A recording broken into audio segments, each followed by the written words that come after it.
religious leaders from different faiths, ladies and gentlemen, and youngsters who are here in large numbers on this occasion when we are remembering Dr. Kalam. In that context, I'll give you some more of my opinions on the overall developments in the country. I knew Dr. Kalam for a long time. I was part of the Parliamentary Select Committee on Defence, and so he was a scientific advisor to the Defence Ministry. That enabled me to meet him often. When he was president, I met him many times, and he was a person who inspired anybody who met him as a man who thought things through, as essentially an intellectual. But he converted the Rashtrapati Bhavan into a place with access for the people, and particularly the young people, the children, the school children, the college boys and girls. And they were there streaming. They had never seen Rashtrapati Bhavan. He would personally guide them. And therefore he began to be called the People's President. Due to petty politics, his term, when it ended in 2007, he could not be asked to contest for the second term. But in 2012, the NDA asked the National Democratic Alliance, which is led by BJP, that time Mr. Advani was heading it. He asked me to speak to Dr. Kalam whether he would stand once again as a president candidate for the NDA. So I went to Dr. Kalam's place several times in his New Delhi residence, and he first asked me, "You want me just to stand, or do you think I can win?" So I said, "I am sure you can win, and I will show you the arithmetic state-wise, because in that both MLAs and MPs vote." So he said, "Okay, you bring me the thing and convince me that I'll win." So I went after doing some of my homework and brought all the charts, the numbers, and showed that he would win if he stood. Then he said, "Then I'm not standing." So I said, "I'm surprised why afterwards, if you were not interested in standing, why did you ask me to do the arithmetic?" He says, "I wanted to show to you that I genuinely did not want to be president. If I was a losing candidate and I said no, then it is an act of cowardice. But I was a winning candidate and I said no, that is an act of sacrifice."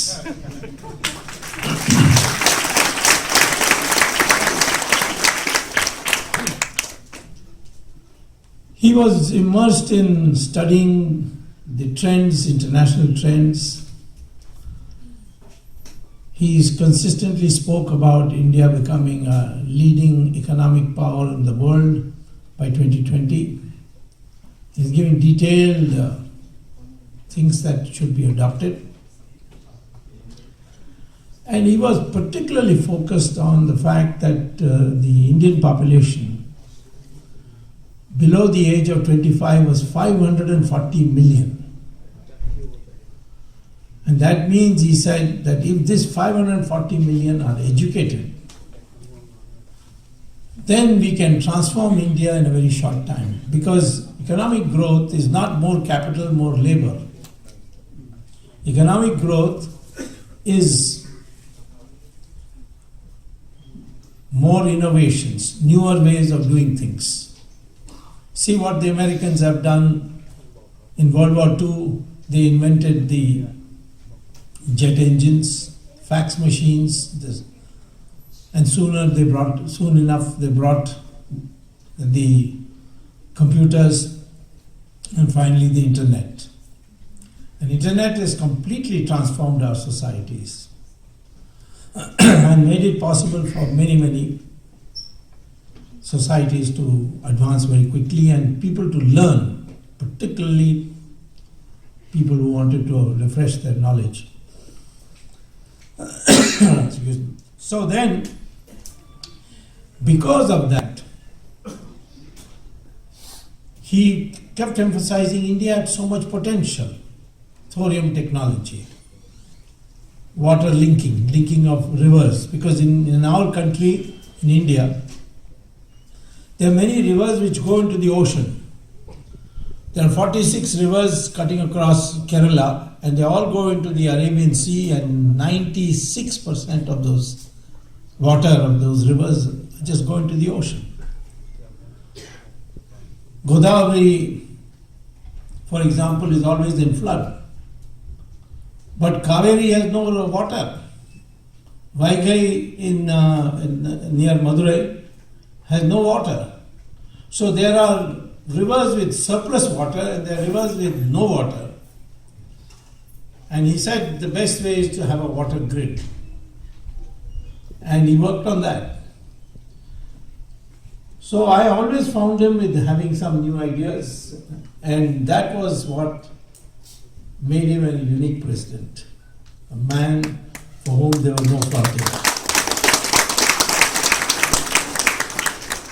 He used to quote Gita profusely to me, and he felt that he had transcended all religions. He said, I take the best from all religions. And therefore, in fact, he showed what a true Indian can be. Since then, the further progress in our country, based on some of his ideas during the 2014 elections, we got inputs from him also informally. And we had an election campaign based on governance, which was Dr. Kalam's pet subject, fighting corruption, and the integration of Indian society. These were the three main issues in the last elections. So many people ask me, how much have you achieved? Well, I tell them that 1 year is too short. They said, but there are so many things to be done. When will you do it? I said, we do it right now. By the time the next elections come, you will forget it, that we did it. So if we should do it, we should do it in the last year, so that you will remember when the elections come. So, therefore, but that is jokes apart. The fact is that all these are doable things. Making India into a leading economic power in the world. That's easily possible. And I'll just take ideas from Dr. Kalam on how it can be done. Take, for example, agriculture. Today there are so many people, farmers who are committing suicide. It's a shame on the country. And people think it's a backward sector. On the contrary, if agriculture is given focus, it can become the leader of India's economic development. Why? Because of the potential of Indian agriculture. You cannot visualize the world without any agriculture, because you need food, and food can only come from agriculture. But look at India, such a vast area of which about 120 million hectares are actually cultivated. And this is, even though China is a larger country, but it has less than 120 million hectares. The arable land in China is less than that of India. And consequently, on this land, you find that you grow only in 25% of the land, you grow more than one crop. But India is blessed with the weather that you can grow 3 crops a year. And 3 crops means tripling of the production. But we are not able to do it because the farmers depend for water on rain, and rain comes in only one season. So if you develop agriculture, you can grow 3 crops a year, that's tripling of the production without any new investment. Moreover, the yield per acre in India in agriculture is 1/6 the yield you get in the experimental plots of the Indian Council of Agricultural Research. Indian Council of Agricultural Research, on the same land which the Indian farmer is growing crops, they provide the water, the pesticide, the fertilizer, and as a consequence they get 6 times per acre. Imagine that if India produced 6 times what it is producing today in production, how much food there will be in the country. Then what do you do with all this food? You can't put in godowns because there will be no godowns in the country which can accommodate all this. So you can export it.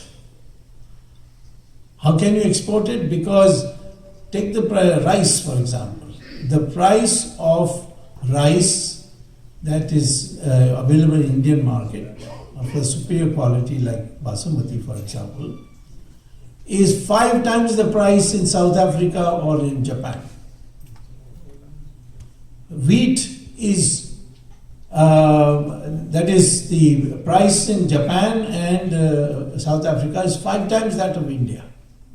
Similarly, the price of wheat in the United States and Europe is 3 times that of India.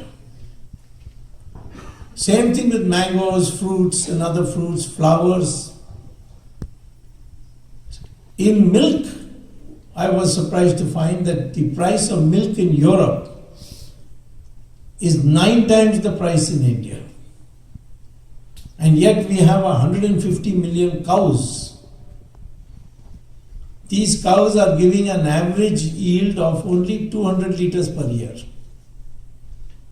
One Israeli cow gives an average of 11,000 liters per year. So if 150 million cows in India start giving 11,000 liters per year of milk, there will be so much milk that I can come to Washington swimming in milk instead of having to swim through water. That is the potential. And all these can be exported because the price is so low. So he kept on saying that agriculture should get priority. And it should get priority for other reasons also. The British, you see, after 1857 came to the conclusion that the Indian peasantry supported Rani Jhansi and others. Jhansi was not the only one. In South India also there were others like Rani Chennamma in Karnataka, Kattabomman in Tamil Nadu, etc.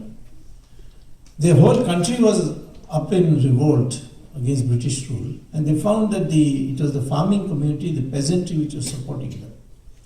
So the British decided, after crushing the 1857 uprising, that they will break the back of the Indian agriculture and the peasantry. And so they devised this zamindari system. The zamindari system meant the British recruit all the criminals in the country, empower them to say, collect as much money, revenue you want from the farmers, but assure us every year a certain amount of money which will be used for our administration. So the zamindars were providing the money for the British to rule India, but they were allowed to collect as much as they wanted. The British further empowered them that if the farmer is unable to pay, you can grant his land. You can take away his wife's jewels. And if that was not sufficient, you can take away his brother's land also. They gave them that kind of authority. And the zamindari system broke the back of the Indian agriculture. And in 1947, our agriculture was bone dry. And that time we, instead of listening to Mahatma Gandhi and Sardar Patel, our country went in for the Soviet economic model and this planning. The Soviet economic model was to build heavy industry. Nothing wrong with that idea. But it was based on the principle that you will extract resources from agriculture and use it for investment in the capital goods sector. Now, how can you extract resources from agriculture when there's no resources at all? And that's why that model failed in India. It failed everywhere in the world. There was a lot of propaganda that the Soviet Union is a paradise on earth. In fact, one communist leader called Nambudripad told me that there's no inflation in Soviet Union, there's no unemployment in Soviet Union, there's no poverty in Soviet Union. Now what the situation is, there's no Soviet Union also. It was broken into 16 countries. Now we know what kind of a horrible existence there was.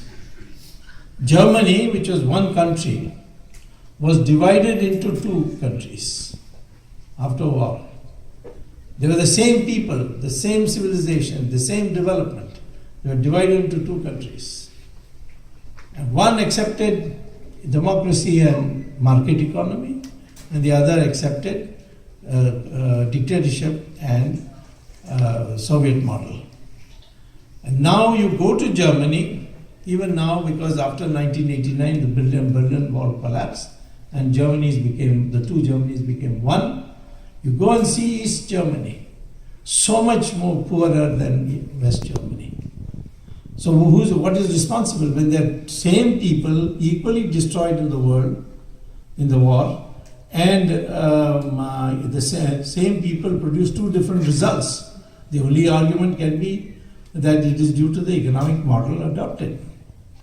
Same thing with North Korea and South Korea. When China gave up the Soviet model, then China made progress. And we also, after I had become minister, I started preparing the blueprints for economic reform, and then subsequent government of Narasimha Rao that carried out these reforms with a sagacity which only Narasimha Rao could produce. Now, Narasimha Rao is not remembered by the Congress party. They don't seem to like him. No harm. But we will remember him, and I hope that in the next Republic Day he will get the Bharat.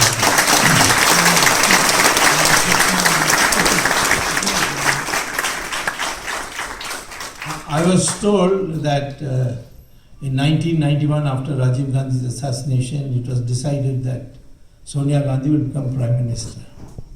But when the results came out, they were short of 40 seats. So the family and advisors of Sonia Gandhi felt that she's too inexperienced to run a coalition government. So for some time, let someone else be in Prime Minister.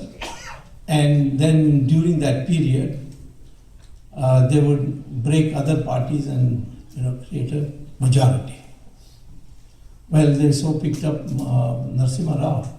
He was very sick at that time. He had multiple heart attacks and he was in a very bad state of health. So they thought if you make him Prime Minister, he will die in 6 months. And by the time you will have made the majority. But unfortunately, as soon as he became Prime Minister, his health began to improve. He lasted full 5 years. So I'm saying that what did Narasimha Rao do in his reforms? I mean, I may have prepared it, anybody can prepare it. But it is his sagacity that got it implemented. And what did he achieve? our growth rate suddenly transformed from 3% per year to 9% in 5 years, within 5 years. So all that he did was deregulate. He didn't do anything else. He did nothing for agriculture. But he said, no, all regular licenses, quotas, everything will go. And therefore, a lot of people lost money. All these touts who had emerged, who used to get licenses and quotas and sell it in the black market, they all lost a lot of money. And they worked against Narasimha Rao. That's why he didn't win the next election. He lost the election. The same way today, we need a few economic reforms. And the dream of Abdul Kalam can be realized by 2020. Because you can grow at 12% per year today in India. It's in that kind of position. But what you need is to motivate people. Those policies have not been yet implemented because the Prime Minister is new to Delhi and he's finding his feet, and his old advisors, they are of the old mold. So many of the things are not being done which ought to be done. It will be done. I had advocated one of the ways to enthuse the people of India is to abolish income tax. And much of the corruption will also go. They said, then where will you get resources? I said, auction spectrum. And you got 2 lakhs this year. Now we're going to get 3G. And later on 4G. Coal. All these things are going to give you plenty of resources. We can also get money, black money from abroad. There's $2 trillion, namely 120 lakh crores. Not 120 crores, but 120 lakh crores is in foreign accounts. Can this be brought back? Of course it can be brought back. The methods to bring them back are 4 different methods. One is that if you have information that anybody has a bank account, say in Switzerland, then India and Switzerland have a mutual assistance pact. And you just have to inform Switzerland. You have to register an FIR in the country, and then the court will issue what is called as a letter rogatory, which means seeking help from the other country's court.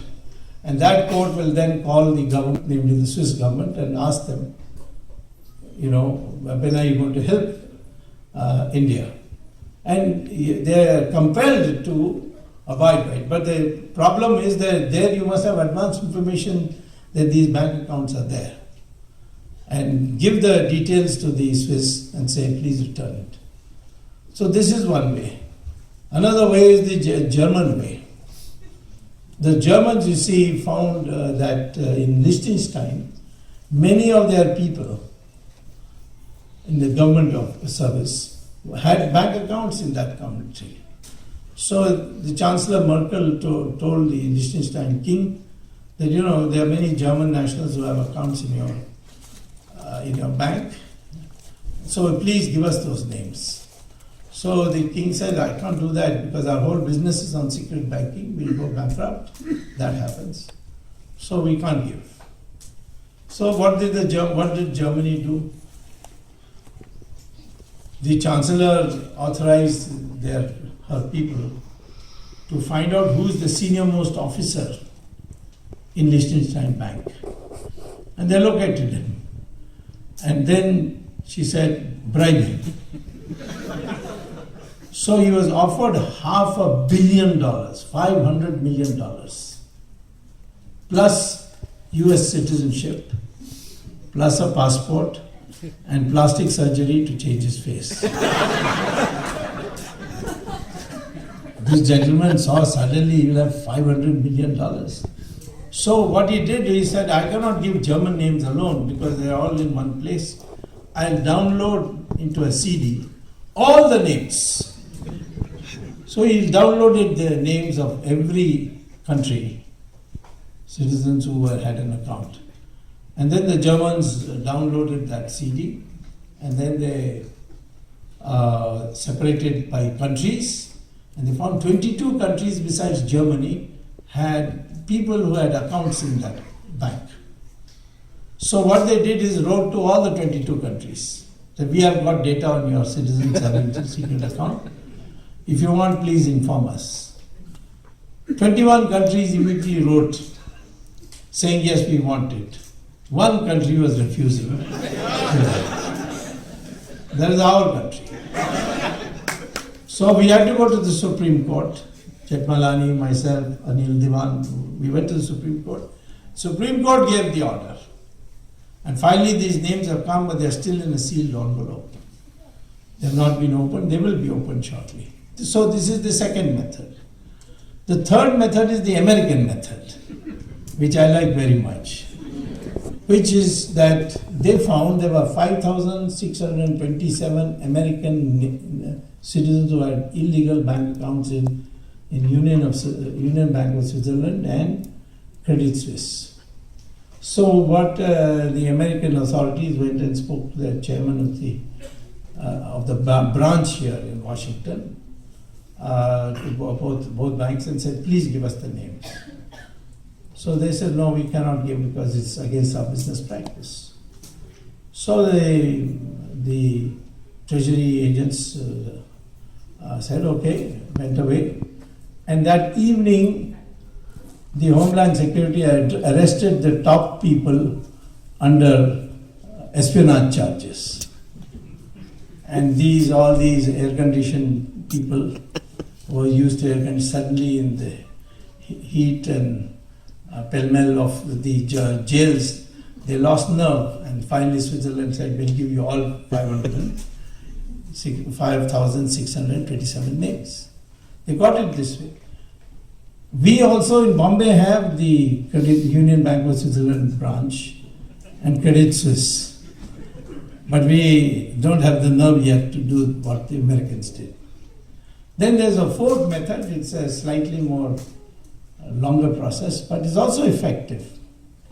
And that is that the United Nations in 2005 passed a resolution which is binding on all countries, that any country having, because the Americans are very concerned about this terrorist financing, she said any country which has a bank account of a foreign citizen, if that country passes a law in their country that all Indian, for instance in the case of India, all accounts held by Indian citizens in these 70 countries where secret banking takes place, hereby nationalized, then that country will be obliged under the United Nations resolution to give back all the money in of those accounts with the names.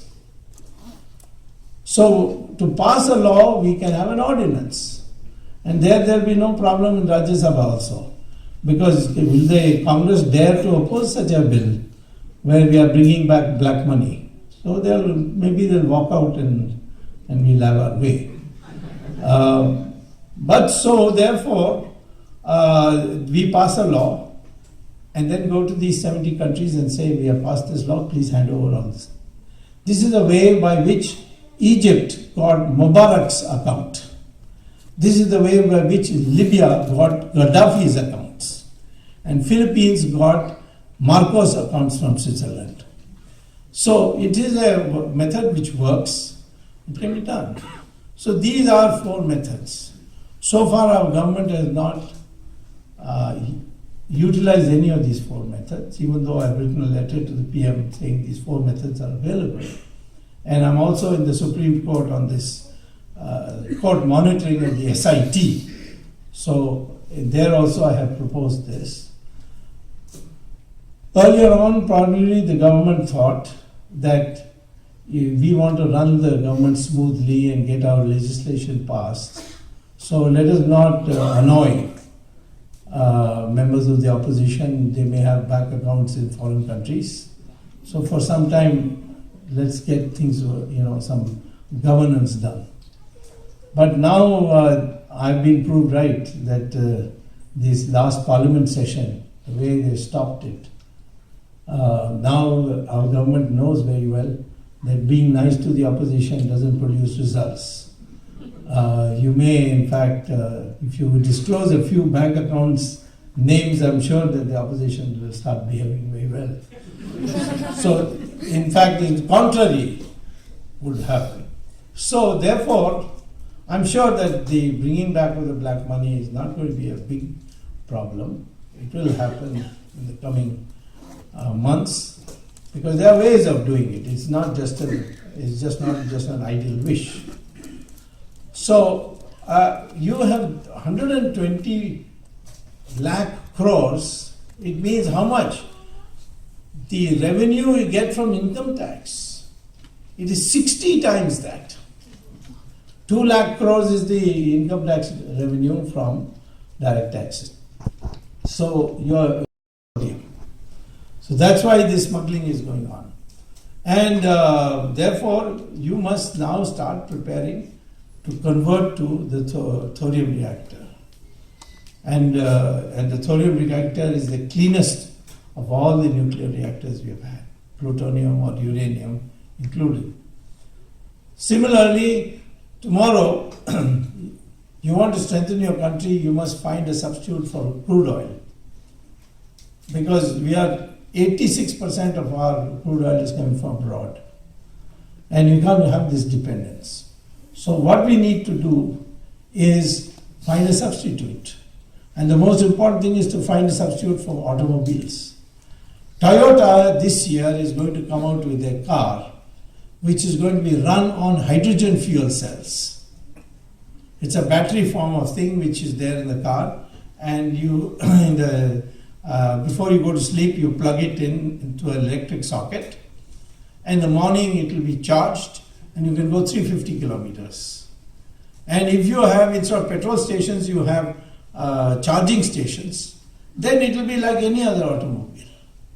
And you will cease your dependence on crude oil. And that would be a great liberation. So these are all, who is going to do all these things? You want water? In Israel and Saudi Arabia and these places, there is no river. Yet you can get water 24 hours a day in the taps. But in India, we don't get water. So how do Israelis and the Saudi Arabians and the other Qataris and all these people, how do they do it? They desalinate seawater. And that desalination of seawater is now, the technology is being mastered by Israel.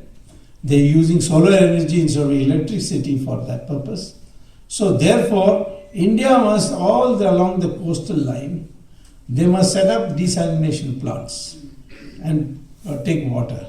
And instead of quarreling with Karnataka for Kaveri, how much water will come down, we can reach a situation where we produce enough water out of desalination to pump it on Kaveri in the reverse direction and take it all the way to Karnataka. Saying, you want water, we are giving you water.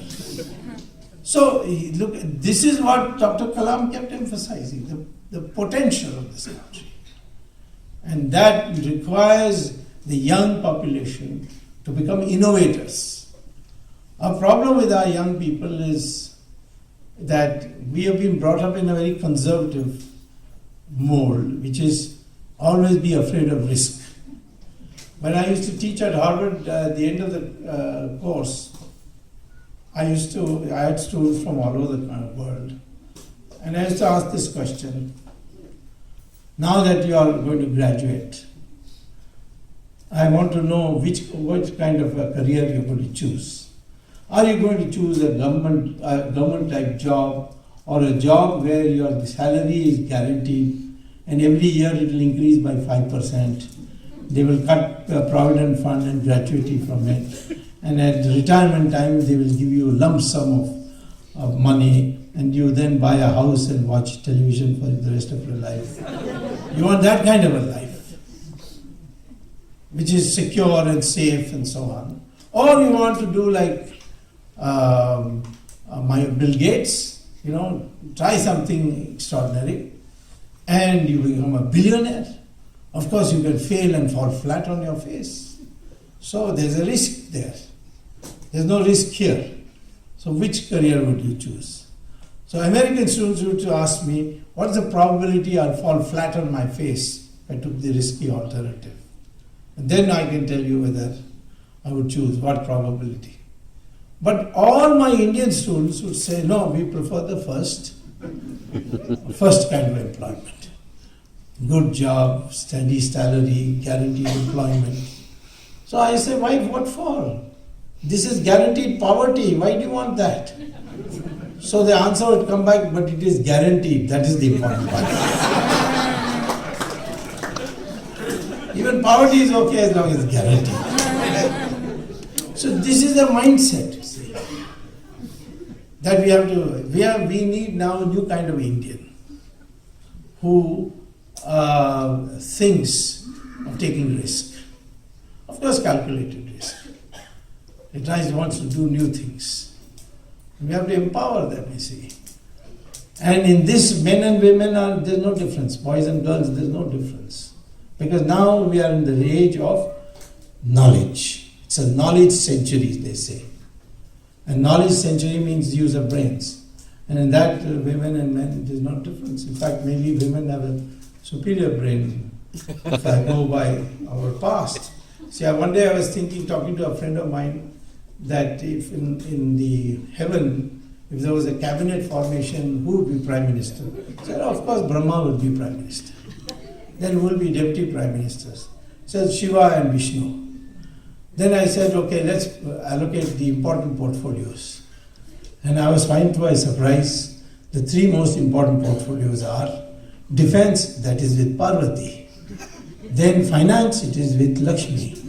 And education with Saraswati. So I said, you mean male gods got nothing? So my friend said, no, information broadcasting to Narad Muni. And today we see in the examination results, girls are coming out far ahead of boys. So anyway, the issue is this, that we have this enormous potential if we can liberate the youth and start making them think in terms, original terms. What can I do to solve the problems of the country? Which is one issue I can take, in which I can work, whether he's a nuclear physicist or an economist or a mathematician. These are the ways the mindset has to change. And it can change. You see, I don't think that, I think one of the things we need is that our people have developed over the, especially after Macaulay wrote these history books, and he made you feel inferior. And that inferiority complex continues. For many years we used to think that if the British had not come, India would never have been one country. And that's totally bogus, you see. It's not, in fact, India was a decentralized country. But whenever crisis came, we came together. Take Mahabharata, you see. Mahabharata war was fought with kings coming from all over India, without exception. Some came to take the side of Pandavas, some came to take the side of Kauravas. Most people took the side of Kauravas. Only a minority sided with the Pandavas. But Pandavas had Krishna, so that made the difference. So, but for instance, the Travancore Raja, he came all the way to Kurukshetra. But when he saw brothers are fighting and over petty things about property and so on, he said, I will not side with either, but I'll cook for both. So he provided the food for both armies. So there it is. Or Rama, when Rama went to, when he reached in Karnataka, Kishkinda, where Bali and Sugriva were there, that time Lakshman said to Rama that why you want these monkeys as your army? You see, you ask your brother to send the army from Ayodhya. So he said, no, I can't do that because we are one country. And these people, what do they think? All this army comes here, they'll have to feed them, look after them, and they will feel that we think they are inferior. We have to make do with them. Of course, as a consequence, he had to kill Bali. And there also Krishna raised this question, why Bali was a much better human being, this Sugriv is a hopeless debauch, why are you helping him? He said the problem is that Bali has signed a defense pact with Ravan. So his troops are all committed to Ravan. And I have to go to Lanka. And where will I get the troops unless I kill him and make Sugriv the king? Then I can take the army. Then I'll get an army. But Bali was much how to fight Bali, because he couldn't fight Bali directly. So therefore he had to hide behind a tree and kill Bali. And Bali, while dying, he said to Rama that what kind of a coward you are, you're supposed to be a Kshatriya. You should come before me and we could have had a straight fight. Where is your morality? Then Rama says, who are you to give me a lecture on morality? You stole Sugriv's kingdom, you stole his wife, and now you give me lectures on morality. Morality is between two moral individuals, not between a moral and immoral person. So these lessons are there, all show our one way of thinking. Recently, some research has been done on DNA. And that research, you see, shows that we are one people. Contrary to the popular impression the British had foisted that there were two communities, Aryans and Dravidians. Aryans, previously Dravidians were ruling, then the Aryans came through Khyber Pass and drove these people, Dravidians, to the south and established their kingdom in the north. That is a totally bogus history. There is no proof for it. And we are different people, it should show up in our DNA. I tested that, I looked at the research. It's published in the Journal of Genetics of the University of Cambridge. And it shows that, tests show that Indians across India, even northeast, where people say they look like Chinese, they're not Chinese, they're Thai. But the Thais came to India, settled in India, adopted Hinduism, and founded a dynasty called Ahom dynasty, which was one of the fiercest dynasties. They never allowed any foreigner to come anywhere near there. In fact, the Mughals got the worst defeats at the hands of the Ahom dynasty. Anyway, they too even have 80% common DNA with us. And whether it's North Indian, South Indian, East Indian, West Indian, whether it's a Brahmin or a scheduled caste, or whether it is a Hindu or a Muslim, all have the same DNA. Now, how do you then say that we are, different, diverse people, and so on? That creates a feeling that we are not one country. That one country, that feeling doesn't come, because this is the truth is that we are one people. And I tested it once also, because in Bombay there was a leader called Raj Thackeray, who said all these UP walas are coming here and taking away the jobs of our Marathis who used to drive taxis. They have taken over the taxi trade and so on and so forth. And they should all go back because they are UP walas. So I thought I will do a DNA test, you see, of both a UP wala and Raj Thackeray. So I found the best way to test DNA is through a sample of hair. So found out who the hairdresser was, for which Raj Thackeray goes for haircut, and got a sample. And then I gave 100 rupees to a UP taxi driver in Bombay and got a sample from him and sent it to Hyderabad Microbiological Laboratory. And the report came back that the DNA is the same. So I announced in the press that even Raj Thackeray came from UP because his DNA is the same as the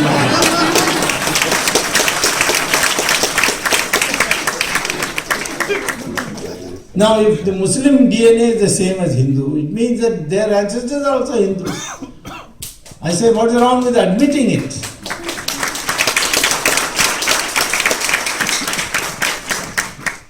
They have not come from, Arabia or anything like that. They have the same DNA as us. So, these are some of the things that we have to tell our new generation. And we are people who have fought. This is not that anybody came here and ruled India by beating us up. which is what the British historians write. So, for instance, but for the fact that Shivaji fought, Rana Pratap may have lost, but he fought. Rani Chennamma in Karnataka, Kattabomman, Rani Jhansi, even till recently, Subhash Chandra Bose. All these people kept the idea of India alive, and kept it fighting, and that's why we have not converted wholesale. The Islam conquered Iran. In 15 years, they converted Iran to 100% Islam. Same thing with Mesopotamia and Babylon, which became one country named as Iraq. And in 17 years, they converted Iraq into 100% Islam. Egypt into 21 years. The British came to India and ruled here for 200 years. But the Christians went to Europe, and in 50 years they converted the whole of Europe into Christian. But in India, 800 years of Islamic rule, 200 years of Christian rule, and you are still 80% Hindu. It means what? It means that you didn't submit, you fought, and that is there. The history is not recorded in our history books. For example, in our history books, if you open, you will see hardly any reference to the Vijayanagara Empire.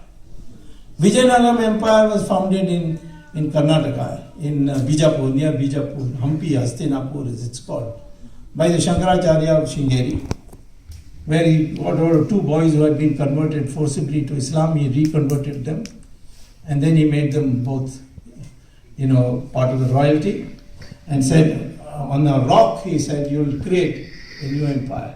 And they created Vijayanagara Empire. It spread right up to the borders of Bengal and lasted for 300 years. And the area that was under their control was much larger than the Mughals. And the Mughals, if you take the core part, Akbar to Aurangzeb, is only 150 years. But in our history books, there will be one chapter for each Mughal emperor. Akbar, Jahangir, Shah Jahan, Aurangzeb. But for Vijayanagara Empire, at most a paragraph that in South India there was a civilization called Vijayanagara. So we have to therefore now reorient the mind as India is one continuous civilization, and that we are one people, and we can all trace our roots back to this country. And that kind of a new Indian is what Dr. Abdul Kalam had wanted to create.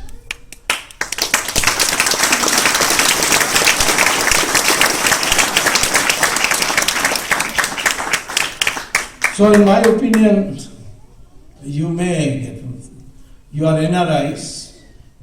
I saw young girls singing Sanskrit songs. Today, I would say that all parents should insist that children learn Sanskrit. And you want to know the reason why? It's not because it's Indian. It's just connected with the Hindu tradition.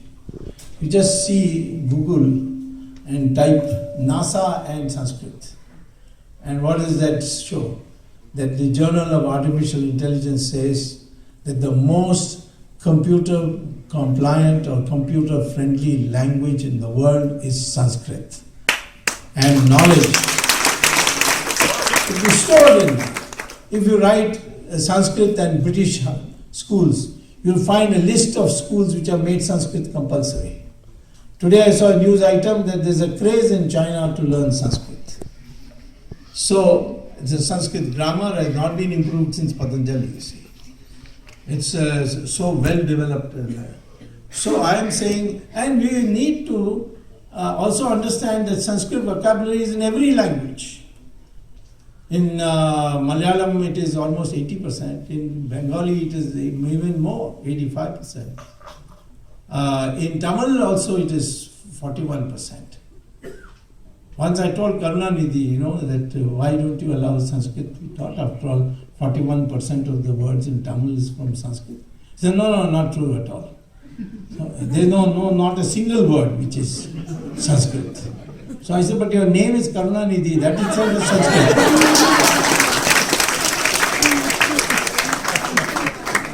Then he said, no, you see what happened is that Sanskrit stole these words from Tamil. Now, I mean, we can't do anything about that, but because he's leading a movement which is a British-inspired movement.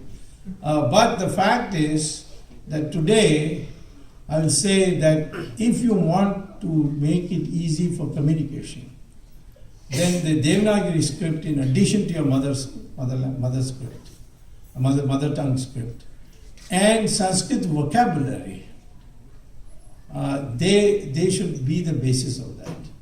And perhaps Hindi should become more and more Sanskritized, and then in the end Hindi will become Sanskrit. But Sanskrit should be taught because it is now the language of the future, even according to Western sources. Because for the computer, it's the most computer-friendly language. You can understand that for the English words, if you were to type in a computer and then by sound you want the computer to do translation, it becomes a problem. PUT, put, and BUT, but. That problem is not there in Sanskrit.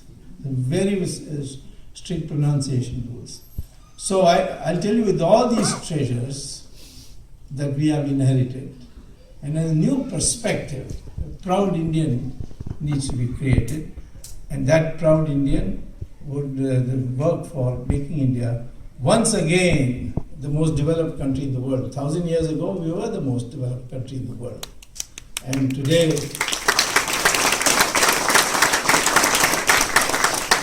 can become. I predict within 7 years we'll overtake China. Because China's system is based on steroids. It's not a normal system. And you know that if you have an overdose of steroids, what happens to you? We'll overtake China. We are already number 3. We'll become number 2. And then the competition with the Americans will be on innovations. We have already demonstrated in software that they are no match for us. We win every year at automobile spare parts or automobile ancillaries prize called the Deming Prize in Japan. Every year for the last 7 years we have been winning. So there are many, many things on which we have already demonstrated capacity because of our legacy. And now we have to create a new, reinvent the Indian and the lines which Dr. Kalam wanted. And that is the commitment we have to do. Of course, you have to read newspapers less and go to social media more, I think. Because I never know what the media has so manipulated that is very difficult. You'll have to read 20 papers to get some kind of truth. Because each has a slant. And my speeches are the most distorted. Things I have not said, they'll put in my mouth. But anyway, the fact is that we have now other medias like the social media by which you can have direct communication. And therefore, a new mindset is very important. And I'll conclude with that by saying mindset is so important. Just look at the reality. Do you think that numbers matter more than mindset? No. If there are 1,000 goats in one place and one tiger comes, the numbers are with the goats. But who will run? The goats will run. They are so scared of the lion. Similarly, the strength is not enough. You need a mindset to use that strength. Take for instance in a circus. In a cage there will be 5 strong lions, well fed. One thin, wiry rung master will walk in, close the door, and then he'll order them, climb up. They'll all climb up on the bench. Then he'll say, open your mouth. They'll all open their mouth. He'll put his head in each one of them, and the crowd will clap. Why don't the lion chop his head off, tear him to shreds? Because the mindset, from cub it has been brought up to obey. So it obeys. And that's why power and strength, these are not of any use unless you have a mindset. People used to ask me why Manmohan Singh refused to overrule Sonia Gandhi. She has no power, he had the Prime Minister's chair with him. I said, he may be a Singh, but he's a circus Singh. sing his lion. So this is the thing, you see, this is the mind very important. So this liberation of the mind, again I will say, Dr. Kalam, try to liberate your mind by giving examples. I am telling you, as a psychology, we have to now feed into every Indian mind that yes, you are capable of greatness. Yes, you are not somebody who has been created by a foreign ruler, like the British, but you are people who have been kept behind because of that. Now you've thrown away the shackles. Let us stand together as proud Indians and make India a developed country again. Thank you very much.